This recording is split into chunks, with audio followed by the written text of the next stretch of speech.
इयत्ता 6वी इंग्लिश व सेमी इंग्लिशच्या मुलांसाठी आजचा हा व्हिडिओ आहे. त्याचप्रमाणे पालकांसाठी हा सुद्धा व्हिडिओ आहे, कारण सिलेबस यावर्षी चेंज झालेला आहे. आता आपण 3 डायमेन्शनल शेप्स हे प्रकरण या ठिकाणी बघत आहोत. त्यामधील एक्सरसाइज 1 पूर्ण सॉल्व्ह करून देणार आहे. त्यामुळे व्हिडिओ शेवटपर्यंत नक्की बघा. व्हिडिओ आवडला तर व्हिडिओला लाईक, शेअर आणि कमेंट करायला विसरू नका.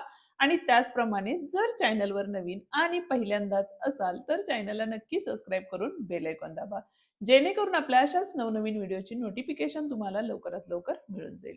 बघूया एक्सरसाइज 1 काय आहे. फर्स्ट क्वेश्चन काय दिलेलं आहे बघा या ठिकाणी. Select the correct options. Correct option आपल्याला या ठिकाणी सिलेक्ट करायचे आहे. या क्वेश्चन फर्स्ट बघूया काय आहे. What shape will be the form if the carrom pieces are placed one on top of the others. म्हणजे समजा एक पीस खाली ठेवलेला आहे कॅरम बोर्डवरचा, त्याच्यानंतर दुसरा, तिसरा, चौथा, पाचवा, सहावा, म्हणजेच असे एकावर एक जर ठेवत गेले तर कोणता शेप तयार होणार आहे बघा या ठिकाणी. तर सिलेंडर हा शेप तयार होणार आहे. म्हणजे पर्याय क्रमांक बी या ठिकाणी काय आहे, बरोबर आहे. ओके. आता नेक्स्ट क्वेश्चन काय सांगितलेलं आहे बघा. By which two similar shape in the hour glass form. हा आहे आपला हावर ग्लास, बरोबर आहे. यामध्ये कोणते दोन शेप तयार झालेले आहेत. तर हा जो शेप आहे बघा, हा जो शेप आहे तो काय आहे, कोन आहे. आणि दुसरा वरती जो आहे तो सुद्धा काय आहे, कोन शेप आहे. म्हणजेच option D is the correct option. Okay. And third one मध्ये काय सांगितले बघा. Which of the following shapes is a not a 3 dimensional shapes.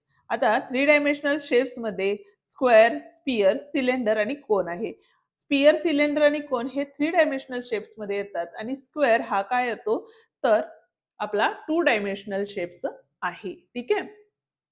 म्हणजे फर्स्ट ऑप्शन जो आहे तो करेक्ट ऑप्शन आहे. ओके. आता क्वेश्चन नंबर 2 काय दिलाय तो बघूया. पण त्याआधी अजूनही चॅनलला सबस्क्राईब केलं नसेल तर चॅनलला सबस्क्राईब करा, बेल आयकॉन दाबा, व्हिडिओला लाईक करा, मित्रांना शेअर करा आणि हाईप द्यायला विसरू नका. बघा क्वेश्चन काय आहे.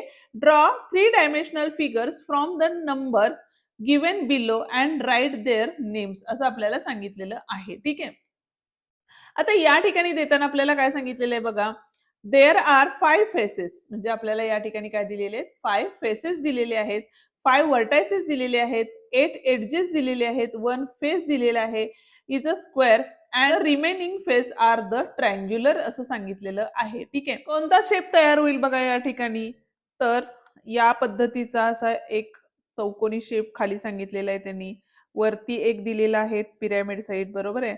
इथं हे शेप आपण काय केलेले जोडलेले आहेत. ठीक आहे. 5 व्हर्टायसेस पॉइंट आले का बघा. 1 2 3 4 5 व्हर्टायसेस पॉइंट आलेले आहेत. 5 फेसेस खालचे 1 आणि बाकीचे 4 5 फेसेस झालेले आहेत. 8 एडजेस आलेले आहेत बघा. खालचे 4 आणि वरचे 4 8 एडजेस आलेले आहेत. म्हणजे जो पहिला शेप तयार झालेला आहे रेक्टँग्युलर पिरॅमिड हा शेप आहे. ठीक आहे. आता दुसरा क्वेश्चन बघूया. दुसऱ्या क्वेश्चन मध्ये आपल्याला काय सांगितलेलं आहे बघा. तर one face is a cut, it has no vertices and no edges. Vertices पण नाहीयेत आणि एडजेस पण नाहीत. म्हणजे तो कोणता शेप असणार आहे बघा. तर स्पियर शेप तो असणार आहे. म्हणजे गोल असणार आहे, बरोबर आहे. म्हणजे या पद्धतीचा, म्हणजे याला आपण काय म्हणू शकतो, ओनली स्पियर असं या ठिकाणी आपण म्हणू शकतो. ठीक आहे. बघूया आता यातला तिसरा प्रश्न काय आहे. आता थर्ड वन जो आहे तो काय सांगितलेला आहे बघा. There are a 6 faces, 12 edges आणि 8 व्हर्टायसेस दिलेले आहेत. म्हणजे याचा अर्थ काय तयार होतो बघा. तर या पद्धतीची आकृती आपल्याला या ठिकाणी मिळणार आहे. ठीक आहे. थोडस खाली घेऊया. ओके. म्हणजे ही काय झाली, आपण याला काय म्हणू शकतो बघा. तर रेक्टँग्युलर काय असणार आहे, हा प्रिझम असणार आहे. ओके. आणि त्याच पद्धतीने जे चौथं आहे त्याचं काय आकृती तयार होईल किंवा त्याला काय म्हणणार आहे आपण, हे मला कमेंटमध्ये तुम्ही नक्की सांगणार आहात. ठीक आहे.